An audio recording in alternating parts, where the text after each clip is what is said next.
Și visul meu nu are limite, no. Zboară peste tot, gândește limpede. Mă îndrumă după cum îmi pun în minte toate gândurile. Să fac totul ca la carte, să rup rândurile. Că poate azi nu, dar mâine sigur nu-i la fel. Trage de mine caracterul meu de fier. Că baie ploaie, vând niciun curcubeu. Dar ci că toate astea doar în capul meu. Și zice du-te, nu mai sta. Tu chiar nu vezi cât ai întârziat deja. Aruncă-ți toate visele într-o geantă și pleacă. Grăbește-te că trenul ăsta nu așteaptă. Dar eu știu deja că vreau cu totul altceva. Închide ochii, îți poți imagina că lumea e a ta și în plus poți să sari sus, sus, sus. Ai mei, ai mei, ai mei, ai mei n-au avut habar. Cât de sus, cât de sus, cât de sus, cât de sus pot eu să sar. Acum că nu mai am nimic de ascuns, pot să mă duc tot mai sus.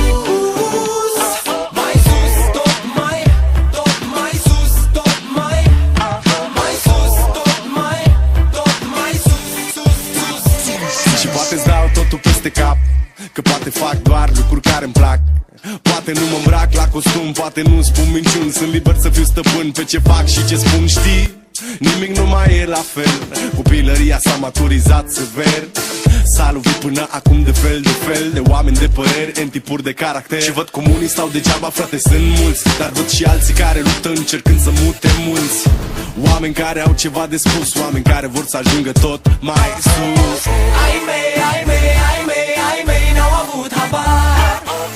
Cât de sus, cât de sus, cât de sus, cât de sus pot eu să sar. Acum că nu mai am nimic de ascuns, pot să mă duc tot mai sus.